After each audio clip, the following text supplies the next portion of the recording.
नमस्कार दोस्तों, मेरे साथ आज इस एक्सक्लूसिव इंटरव्यू के अंदर विश्व के सबसे बड़ी पार्टी के अध्यक्ष जेपी नड्डा जी जुड़ रहे हैं। और इस वक्त गुजरात, हिमाचल और दिल्ली एमसीडी के अंदर चुनाव है। और मेरे साथ इस एक्सक्लूसिव इंटरव्यू में इंडिया न्यूज़, न्यूज़ एक्स और ITV नेटवर्क पर जेपी नड्डा जी जुड़ रहे हैं। मेरे साथ जुड़ने के लिए बहुत बहुत धन्यवाद सर। आपका भी स्वागत। आप हमारे प्रदेश में आए, हमारे गृह प्रदेश में आए और हमारे शहर में आए, आपका अभिनंदन, स्वागत। जेपी नड्डा जी, मैं जो पहला अपना सवाल ये पूछना चाहता हूँ, पिछले 5 से 7 दिन से मैं हिमाचल में घूम रहा हूँ। इस वक्त के चुनाव में एक जो फैक्टर सामने आ रहा है, मैं मीडिया रिपोर्ट्स पढ़ रहा हूँ ज़मीन पे, इज़ द रिबेल फैक्टर। कई सीट्स पे बागी खड़े हुए हैं, इंडिपेंडेंट्स खड़े हुए हैं।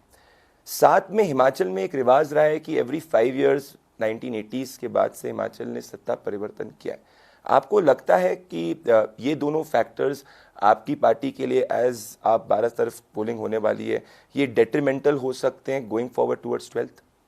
देखिए, सच्चाई ये है कि यहाँ के इलेक्टोरेट का भारतीय जनता पार्टी के प्रति आशीर्वाद देने का, स्नेह देने का भरपूर मन बना हुआ है। एक विशेष उत्साह है और वह उत्साह चुनाव के दिनों में वह हमको साफ देखने को मिलता है। आपने भी प्रदेश घूमा होगा, आपने देखा होगा कि एक तरीके से हिमाचल की जनता ने मन बना लिया है भारतीय जनता पार्टी को आशीर्वाद देने का। जहाँ तक आपने रिबेल फैक्टर की बात कही है, कुछ लोगों की आकांक्षा होती है, वो खड़े हो जाते हैं, कुछ लोग मान जाते हैं, मान मनोबल चलता है। लेकिन ये पॉलिटिकली बहुत एक्टिव स्टेट है और पॉलिटिकली बहुत चीज़ों को समझने वाला स्टेट है। यहाँ कोई रिबेल और इंडिपेंडेंस को वोट दे करके जाहिर करने वाला नहीं है। खड़े हो जाते हैं, बाद में जब माहौल बनता है तो उनके साथी भी छोड़ जाते हैं, फिर वो कुछ देर चलते हैं, फिर बाद में हमारे पास ही आ जाते हैं। तो ऐसी स्थिति रहती है। भारतीय जनता पार्टी एक तरफा कंफर्टेबली सरकार बनाने के लिए आगे बढ़ रही है और लोगों ने मोदी जी के आशीर्वाद जो हिमाचल को मिला है और जो स्टेट के अंदर जयराम जी ने उसको इम्प्लीमेंट किया है, उसको आशीर्वाद देने के लिए तैयार है। पर अगर मैं कांग्रेस की स्ट्रैटेजी को देखूं नड्डा जी, तो कांग्रेस ने इस वक्त राहुल गांधी को एक भी बार कैंपेनिंग में नहीं उतारा है। कांग्रेस इसको एज ए लोकलाइज 68 सीट्स का इलेक्शन बनाने की कोशिश कर रही है। अब पिछली बार 6% के अराउंड इंडिपेंडेंट्स का वोट शेयर भी था। तो आपको लगता है कि राहुल गांधी को कांग्रेस चुनाव में एज ए स्ट्रैटेजी के रूप में नहीं उतार रही है, या उसको लगता है कि राहुल गांधी कैंपेन के अंदर उतरेंगे तो आपकी पार्टी को ही फायदा होगा? देखिए, ये उनका विषय है सोचने का। आ जाए थे तो भी ठीक था, ना आए उनकी पार्टी तय करे कि किसको आना है, किसको कैंपेन में लगना है। लेकिन जो आपने कहा ना कि ये होम टर्फ पर इस तरीके से राजनीति कर रहे हैं, ऐसा है कि ये स्टेट का सोच ही नहीं रहे हैं। ये तो अपनी अपनी सीटें बचाने में लगे हुए हैं। कौन नेता किसी के लिए प्रचार के लिए गया है? कौन किसी ने किसी के पड़ोस की चिंता की है? ये तो अपनी अपनी सीटों में घिर गए हैं। सब एक्स मंत्री हैं, सब एक्स लंबे समय तक रहने वाले लोग हैं। क्या कोई बड़गल के चुनाव के कंस्टिट्यूंसी में प्रचार करने गया है? नहीं, ये बहुत ही लोकलाइज्ड है अपने कामों में। तो और उसका कारण है कि उनको दिख रहा है कि हवा हुआ तो है नहीं, अपनी भी ना चली जाए। तो नड्डा जी, अगर कांग्रेस बिल्कुल भी फैक्टर नहीं है तो ऐसा बिल्कुल भी फैक्टर नहीं। प्रदीप जी उनके पास काडर वोट है, वो उनको पड़ता है, लेकिन कोई हवा है और इस कारण से उनको कुछ मिल रहा है, ये नहीं है। मन लोगों ने बना लिया है। सो आपको लगता है कि इस वक्त की स्थिति में आप कंफर्टेबली मेजॉरिटी मार्क के ऊपर? बिल्कुल, हम कंफर्टेबल। ऐसा कोई नंबर है जो आप? नंबर हम आपको 2-3 दिनों बाद दे देंगे, क्योंकि यहाँ क्या होता है कि सीट्स का आफ्टर ऑल माइक्रो मैनेजमेंट करना पड़ता है। और माइक्रो मैनेजमेंट में यहाँ पर मार्जिन में कोई भी सीट कोई 10,000 से निकल रही है ऐसा तो होता नहीं है। 3,000 होती है, 2,000 होती है, 2,500 होती है। तो वो that you have to calculate. Are you hopeful that आप पिछली बार के आंकड़े को क्रॉस कर सकते हैं? हम निश्चित रूप से अच्छे जा रहे हैं, पिछली बार से बेहतर। हाँ, बिल्कुल। एक लार्जर नेशनल पॉलिटी पे आपका ध्यान केंद्रित करना चाहता हूँ। कांग्रेस पार्टी को अगर मैं देखूं तो कांग्रेस पार्टी भारत जोड़ो यात्रा के अंदर काफी रूप में व्यस्त है। एक तरफ कांग्रेस भारत जोड़ो की बात कर रही है, वहीं कांग्रेस पार्टी के काफी सीनियर लीडर कर्नाटका के सतीश जारकिहोली ने कहा है कि Hindu is a Persian word और एक खराब शब्द है। आप इसको किस तरीके से देखते हैं? आप क्या इसको एक अपवाद देखते हैं, एक सीरीज ऑफ ट्रेंड के रूप में देखते हैं? देखिए, ये जोड़ो यात्रा तो है ही नहीं, तो तोड़ो यात्रा है। तो उनके यही सब तो प्लेयर्स हैं। इन्हीं का तो काम है कि समाज को जोड़ो, समाज को तोड़ो और समाज में इस तरीके की बात कहो। ये क्या, इनके जो लीडर हैं राहुल गांधी, ये अफजल हम शर्मिंदा हैं तेरे कातिल जिंदा है, और भारत तेरे टुकड़े टुकड़े इंशाअल्लाह इंशाअल्लाह, इन नारे लगाने वालों को सपोर्ट करने के लिए जेएनयू गए थे कि नहीं गए थे? बाटला एनकाउंटर में एनकाउंटर करने वाले टेररिस्ट एनकाउंटर में टेररिस्टों को पकड़ने पर सोनिया गांधी जी को रात भर नींद नहीं आई, वो सोई नहीं, वो रोती नहीं। तो ऐसी तो आपकी हमदर्दी है। और दिग्विजय सिंह तो उनके घर पहुंच गए, तो ये तो आपकी हमदर्दी है। तो ये आप भारत जोड़ने से तो कोई लेना देना आपका नहीं है, आप तोड़ने के लिए लगे हुए हैं। आप राहुल गांधी की पार्लियामेंट की स्पीच पढ़ लीजिए, उसको एनालाइज कर लीजिए, तो आपके समझ में आएगा। वो वाक्य वही उन्होंने ही कहा था, देयर आर टू इंडिया। तो ये सब चीज़ें, और उसके बाद जो विश्लेषण है वो भी आप पढ़ लीजिए। तो ये जिन्होंने ये वक्तव्य दिया कि पर्शियन वर्ड है, ये इनके ही ऐसे स्टार प्रचारक हैं। पर जब इनसे पूछा जाता है तो ये कहते हैं कि बीजेपी जो है वो समाज को तोड़ने की बात करती है और वो देश में प्यार फैलाने की बात करती है। कांग्रेस अच्छा प्यार फैला रहे हो आप। अफजल हम शर्मिंदा हैं तेरे कातिल जिंदा हैं, सुप्रीम कोर्ट का जज कातिल हो गया, भारत का राष्ट्रपति प्रणब मुखर्जी जिसने अपहेल्ड रखा वो कातिल हो गया। अच्छा जोड़ रहे हो आप। इनका बाटला एनकाउंटर वालों के साथ हमदर्दी रखो, अच्छा जोड़ रहे हो आप। धारा 370 को पाल पोस करके जवाहरलाल नेहरू जी ने बढ़ाया, आप अच्छा कर रहे थे। मोदी जी ने धारा 370 को एब्रोगेट करके कॉन्स्टिट्यूशनली जम्मू कश्मीर को अभिन्न अंग के रूप में बनाया, लेकिन ये सब आपको तोड़ने की एक्टिविटी लगती है, और जो आप कर रहे थे वो आपको जोड़ने की एक्टिविटी लगती है। They are not serious about it, their intention is very clear, और इनकी जानकारियाँ सीमित हैं। और ये इसी तरीके से एक परिवार में आने के कारण पब्लिसिटी मिल जाती है, उसके बाद जो स्टेटमेंट दो उस पर चर्चा होती रहती है कि इनको भी शौक है, करते रहें। So, Nड्डा ji, so if I look forward towards 2024, you, because the 2024 will be the first election where you as the party president, the party will fight under your leadership. So ये कांग्रेस की भारत जोड़ो, you do not feel as a threat to your as you go forward towards 2024? आपके हिसाब से ये कोई आपको challenging situation के अंदर कांग्रेस को लाके नहीं खड़ा कर सकता? देखिए, वो हमारी विपक्षी पार्टी है, रणनीति का विषय है, हम रणनीति को एक्सपोज नहीं करेंगे, क्योंकि आपका अगला प्रश्न होगा कि इसमें आपको क्या चीज़ ऐसी दिखती है जिसके कारण आप उसको थ्रेट नहीं मानते हो।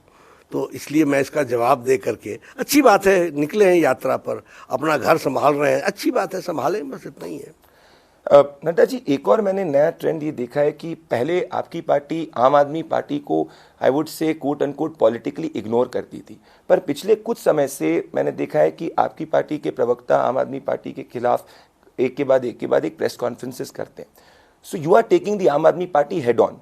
Is it that you are acknowledging that Aam Aadmi Party is also an opponent for you in Gujarat, या ऐसा क्या है कि एकदम से भारतीय जनता पार्टी आम आदमी पार्टी के खिलाफ इतना आक्रामक हो चुकी? नहीं, देखिए, ऐसा नहीं है।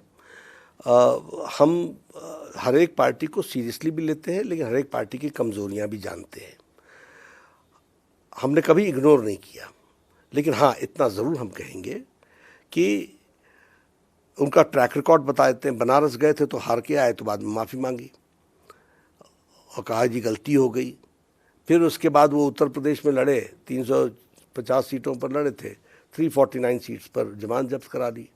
उत्तराखंड में इन्होंने एक वातावरण बनाया था कि सरकार अगली इनकी होगी, इनका चीफ मिनिस्ट्रियल कैंडिडेट हमारे साथ आकर के जुड़ गया, और वहाँ पर इनकी 69 सीट्स में 65 में जमानत जब्त हो गई। गोवा में इनकी जमानत जब्त हो गई, गोवा में इनको चुनाव लड़ने गए थे और इनको 39 सीट्स में 35 सीट्स पर इनकी जमानत जब्त हो गई। तो ये तो इनका ट्रैक रिकॉर्ड है। लेकिन हाँ, आप गोवा जाते तो चुनाव में आपको दिखता बैनर ही बैनर, बैनर ही बैनर, बैनर ही बैनर। उत्तराखंड जाते तो आपको दिखता बैनर ही बैनर, बैनर ही बैनर, बैनर ही बैनर। और एडवर्टीजमेंट में आपको मालूम है, पराली को केमिकल बनाने में 2 लाख रुपए खर्च हुए और 24 करोड़ का एडवर्टीजमेंट कर डाला।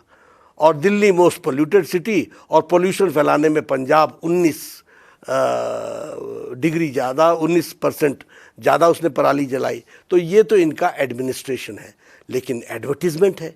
एडमिनिस्ट्रेशन क्या है वो देख लिया, और एडवर्टीजमेंट क्या है वो भी देख लिया।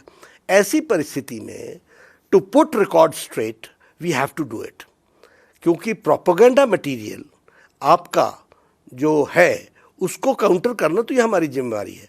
तो हम न लाइटली लिया था, न सीरियसली हम लेते हैं, लेकिन जितनी हमारी जिम्मेवारी है वो हम जरूर निभाते हैं। हिमाचल में आम आदमी पार्टी का फैक्टर है? 67 सीट्स पर लड़ रहे हैं प्रदीप जी, नोट कर लीजिएगा, 67 सीट्स पर जमानत जब्त होगी। सबकी सब सीट? सबकी सब सीटों पर। मैं इलेक्शंस के बाद आप साहब अब रिकॉर्ड इसलिए मैं कर रहा हूँ, कर लीजिएगा, 67 सीट्स पर जमानत जब्त। और गुजरात में?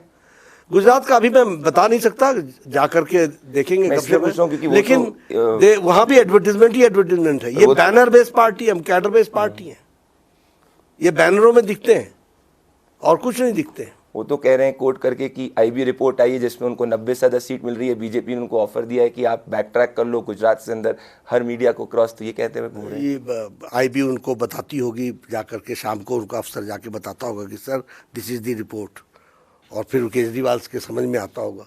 ये गप्पे मारने वाली पार्टी है और इनकी क्रेडिबिलिटी लेवल ज़ीरो है।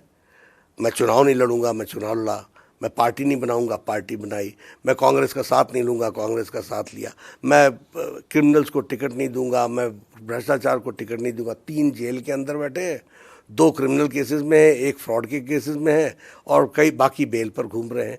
तो ये तो इनका रिकॉर्ड है। माफिया, पानी माफिया को समाप्त करूंगा, 1000 टैंकर लगा लिए, मैं बिजली की चोरी को रोकूंगा, डिस्कॉम का ऑडिट कराऊंगा, आज दिन तक हम इंतजार कर रहे हैं, मैं लोकपाल बिल लेके आऊँगा। क्या रामलीला मैदान में बैठ कर के शो किया करते थे, आजकल लोकपाल की बात ही नहीं करते हैं। इसलिए इनकी क्रेडिबिलिटी, मैं ट्रांसपोर्टेशन में क्रांति लाऊंगा, अपनी ट्रांसपोर्टेशन में क्रांति ला दी, बाकी तो क्रांति आई नहीं। ये लोग दिखावा करते हैं। हाँ, प्रजातंत्र में दिखावा भी तंग करता है, इसलिए हम रिकॉर्ड स्ट्रेट करने के लिए इनको जवाब देते हैं। नड्डा जी, गुजरात में आपके लिए मेन कंटेंडर जो है वो कांग्रेस पार्टी है कि आम आदमी पार्टी? कांग्रेस पार्टी। वो इसलिए नहीं मैं कह रहा हूँ, मैं इसलिए कह रहा हूँ कि कांग्रेस क्या कार्डर बेस्ड है। हिमाचल में भी आप बोलोगे किससे लड़ाई है, तो लड़ेगी हमसे, कांग्रेस ही लड़ेगी, हमसे कम रहेगी, इसमें कोई दो राय नहीं है। लेकिन कांग्रेस ही कार्डर बेस्ड कार्डर है उनका, लीडर को लेना देना नहीं, कार्डर वोट डाल ही देता है। पर राहुल गांधी तो गुजरात के अंदर भी कैंपेन नहीं कर रहे हैं, पिछली बार तो जनेऊधारी हिंदू के रूप में गुजरात के अंदर घूम रहे थे। अब देखिए, वो उनकी पार्टी की स्ट्रैटेजी होगी, वो जाने, हम इन सब पर कहाँ दिमाग लगाते रहे कि आजकल वो क्या कर रहे हैं, कैसे कर रहे हैं। अच्छे घर से निकले हैं, ट्विटर से निकले हैं बाहर, फेसबुक से बाहर निकले हैं, अच्छी बात है। ज़मीन नाप रहे हैं, नापे, दोस्तों बनाने की कोशिश कर रहे हैं, अच्छी बात है। नड्डा जी, आपके रिस्पॉन्स में लग रहा है you politically enjoy Rahul Gandhi as your opponent. I enjoy everybody, I malice towards none, but I always talk in terms of the political content. And when I put political content, I need an answer. You are talking about Kejriwal. I have put a question, what relationship does he have with the terrorists of Punjab? He has not answered. This is content. हमारा कोई उससे मनभेद थोड़ी ना है। लेकिन हाँ, चर्चा होती है तो उनको सुनते हैं, देखते हैं कि इस भोले अंदाज से लोगों को गुमराह करने की कोशिश करते हैं, पहचानने की कोशिश तो होती है ना। नड्डा जी, अगर मैं 2024 के कॉन्टेक्स्ट में बात करूं तो अभी बाइपोल्स हुए थे जिसके अंदर आपकी पार्टी ने काफ़ी अच्छा प्रदर्शन किया था, पर इसमें आपके विरोधियों ने एक आरोप लगाया है कि जब भी भारतीय जनता पार्टी को दिक्कत होती है, AIMIM या BSP रेस्क्यू के लिए आ जाती, they are the B teams of the BJP. तो ये, इसको आप किस तरीके से देखते हैं? हम कभी प्रदीप जी इस तरीके से देखते ही नहीं है। देखिए, डिवाइड एंड रूल ये हमारा प्रिंसिपल नहीं है।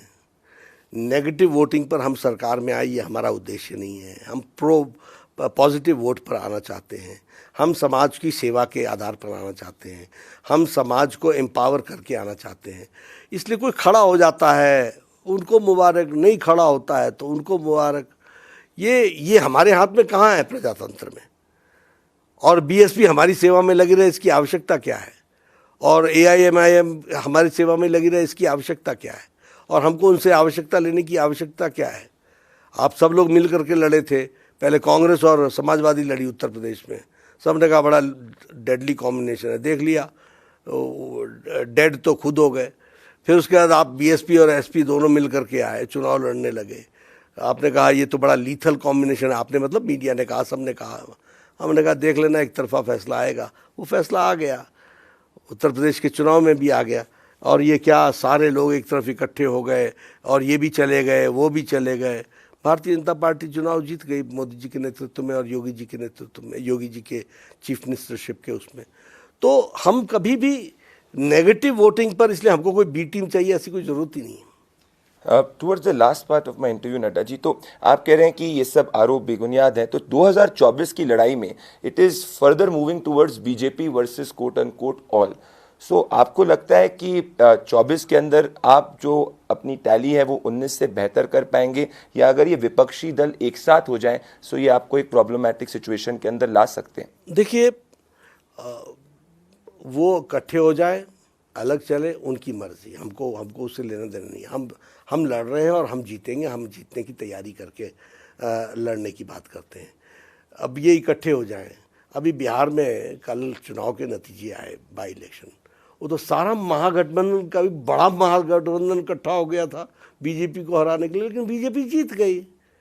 तो ये तो अभी ट्रेलर है, आगे देखिए होता है क्या। So, आपको लगता है, या are you also hopeful that in 2024 आपकी टैली 2019 से बेहतर हो सकती है? निश्चित रूप से, इसी के लिए हम काम कर रहे हैं। So you will not, अगर सब विपक्षी दल एक साथ भी हो जाएंगे तब भी आपको लगता है it will not dampen your chances? वो होए, बहुत अच्छी बात है। हमने कहा नहीं कि समाजवादी पार्टी और बीएसपी पार्टी इकट्ठी मिल के लड़े।